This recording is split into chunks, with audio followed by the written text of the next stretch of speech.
네, 하나님과 동행하시는 은혜의 날 되시기 바라겠습니다. 오늘 말씀은 사도행전 9장 26절에서 31절 말씀입니다.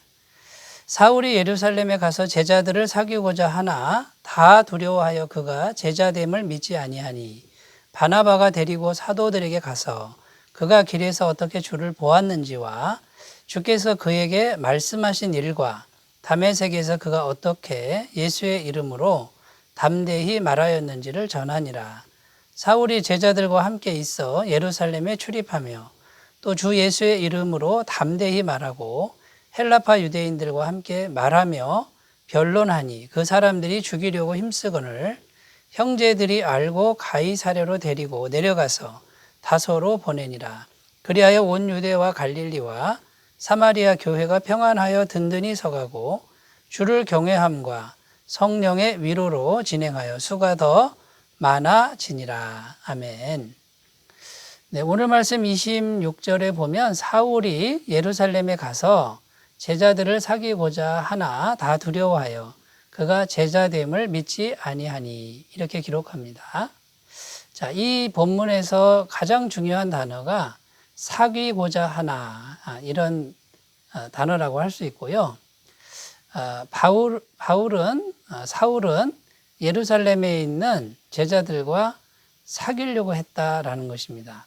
그런데 예루살렘에 있는 제자들이 다 두려워해서 사울을 만나려고 하지 않았다는 겁니다. 예수님 믿고 회심한 지 3년이나 시간이 지났는데도 아직도 바울은 예루살렘 교회 제자들에게 받아들여지지 않고 있었던 것입니다. 자, 그러면 우리가 이제 생각을 해 봐야 될 것은요, 꼭 그 제자들과 사귀어야 됩니까? 내가 구원받은 거 확실하니까 사귀지 말고 혼자 그냥 사역을 하면 되지 않습니까? 전도하면 되지 않습니까? 이런 생각을 할 수 있습니다. 그래서 우리가 오늘 생각해 봐야 될 것은 이 사귐이라고 하는 것이 왜 중요한지 이것을 우리가 이제 살펴봐야 되겠고요. 사귐에 담긴 영적 의미를 우리가 찾아봤으면 좋겠습니다. 그 사울이 받아들여지지 않았지만 바나바라고 하는 인물이 오늘 말씀에 등장하는데 이 바나바는 참으로 믿을 만한 사람이었죠. 이 바나바가 사울을 데리고 들어가서 많은 사람들에게 사울을 천거합니다. 추천합니다. 그때에서야 비로소 제자들이 이 사울을 이제 같은 제자로 받아들여 줬다는 겁니다. 그래서 기어코 이제 사귐이 이루어졌는데 이 사귐이 성경에서는 굉장히 중요한 영적인 그런 부분이라고 말하고 있는 겁니다. 여러분, 그래서 영적인 사귐, 성도 간의 사귐, 이것에 담긴 영적 의미를 한번 찾아보겠습니다. 첫 번째는요, 이 사귐이라고 하는 것은 신앙의 본질이라고 말할 수 있는 겁니다. 신앙의 본질은 신념이 아니고 사귐이라는 것입니다. 요한일서 1장 7절 말씀에 보면요, 저가 빛 가운데 계신 것 같이 우리도 빛 가운데 행하면 우리가 서로 사귐이 있고 그 아들 예수의 피가 우리를 모든 죄에서 깨끗하게 하실 것이요, 이렇게 기록하고 있습니다. 여기 요한일서 1장 7절 말씀에도 보면은 우리가 서로 사귐이 있다, 이렇게 말하고 있고요. 그래서 신앙의 본질은 예수 그리스도와의 사귐이다라고 지금 선포하고 있는 것이죠. 자, 사귀는데 우리가 이제 두 가지 측면에서 생각해 봐야 됩니다. 첫 번째는 예수 그리스도와의 사귐이고요. 그다음 두 번째는 성도와의 사귐이라는 것입니다. 이 두 가지가 한 가지만 있으면 안 되고 균형 있게 어울려져야 된다는 것입니다. 우리가 십자가를 바라보면 십자가가 가로축이 있고 세로축이 있는 것이죠.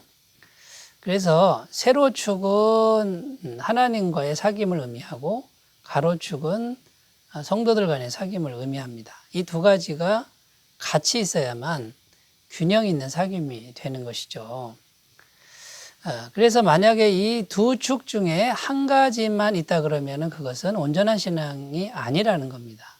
어떤 분들은 하나님만 나 혼자 섬기면 되지 뭐 그걸로 충분하다 이렇게 생각하는데 성경은 하나님과 사귐이 있는 사람은 반드시 사랑과 사귐을 가져야 된다라고 말하고 있는 것이고요.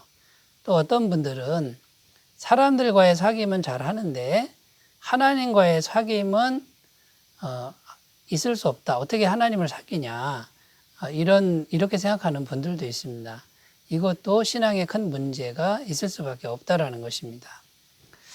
또 신약성경 마태복음에 보면요. 마태복음 22장에 보면 율법사가 예수님께 와서 질문합니다. 율법 중에 어느 계명이 가장 큽니까? 이렇게 말했을 때 예수님께서는 내 마음을 다하고 목숨을 다하고 뜻을 다하여 주 너의 하나님을 사랑하라. 이렇게 말씀하셨고요. 둘째는 그와 같으니 내 이웃을 내 몸과 같이 사랑하라. 이것이 가장 큰 계명이다. 이렇게 말씀하셨습니다. 근데 여기서 중요한 게 뭡니까? 예수님께서 하나님 사랑하는 것과 사람 사랑하는 것, 이것은 같은 것이다. 이렇게 말씀하셨다라는 거예요.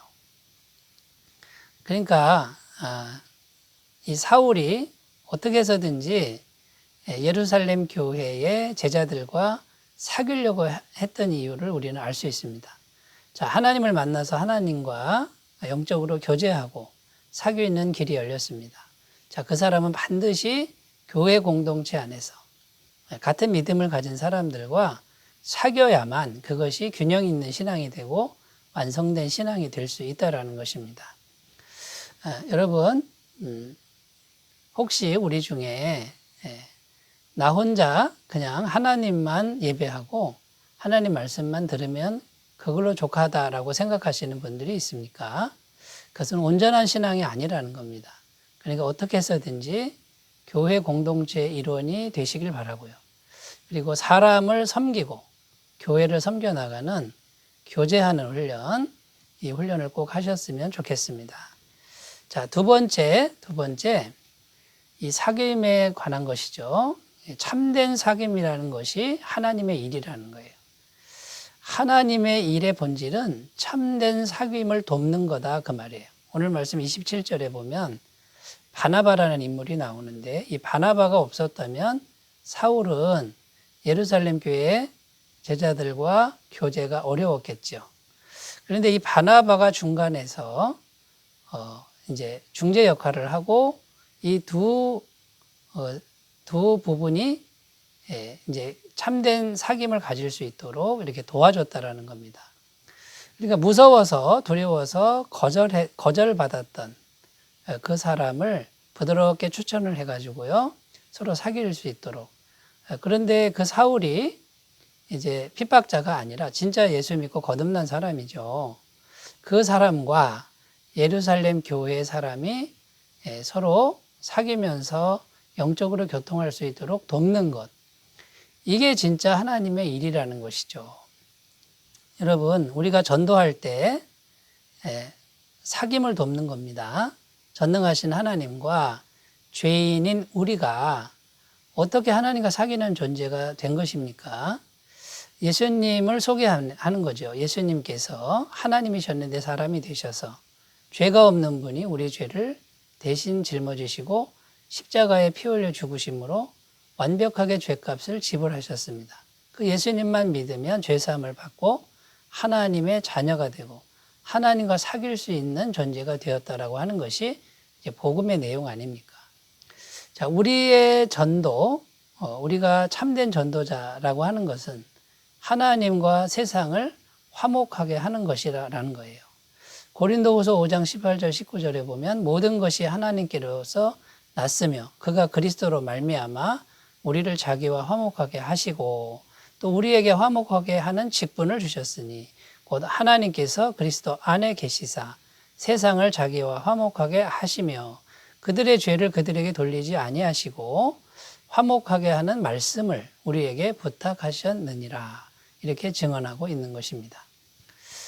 여러분, 우리가 이런 화목하게 하는 직분을 받았다.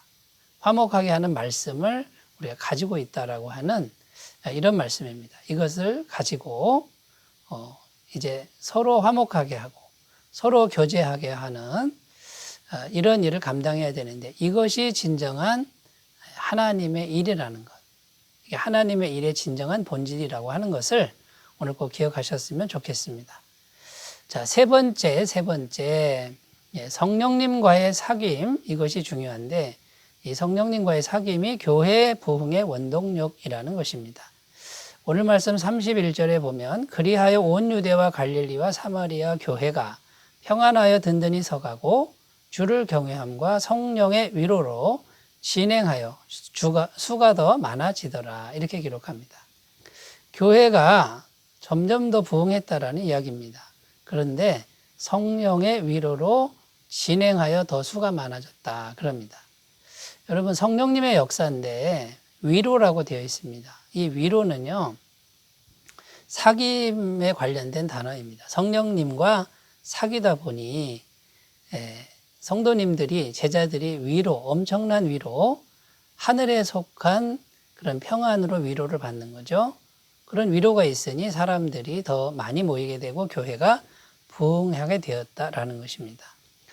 그래서 이 위로는 인격과 인격이 만나서 사귈 때 주어지는 것입니다. 우리가 누군가를 만나서 위로하는 말을 하지요. 옆에 있어줌으로 위로를 하게 되는 거죠. 사귈 때 이것이 가능하다라는 것입니다. 자, 그러므로 우리가 성령님과의 사귐, 이 성령님과의 사귐을 잘 갖고 나가시면 성령님께서 교회를 부흥하게 하시는 귀한 은혜가 있을 줄로 믿습니다.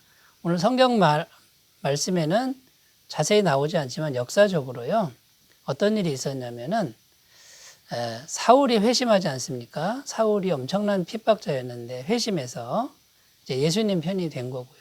그러니까 교회가 핍박자가 없어졌으니 위로가 된 것이고, 또 로마 황제 칼리굴라라는 황제가 피살을 당합니다. 갑자기 죽습니다. 그러니까 기독교에 대한 핍박을 가할 겨를이 없어진 것이죠. 이 모든 것을 누가 하는 겁니까? 성령님이 하시는 겁니다. 우리가 성령님과 친밀하게 사귀어 가면 성령님이 교회를 위해서 일하듯이 우리를 위해서도 엄청난 능력으로 역사해 주실 것입니다. 성령님과의 사귐을 깊이 갖고 가시기를 바라겠습니다. 기도하겠습니다.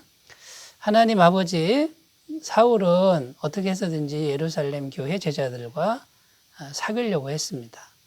그런데 그 사귐이 거절당하는 그런 아픔도 겪습니다만 바나바의 도움으로 기어코 사귐이 이루어졌습니다.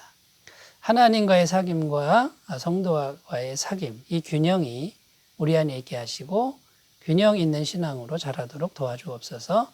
예수님의 이름으로 기도드립니다. 아멘. 주님과 더욱 친밀하시기를 바라겠습니다. 감사합니다.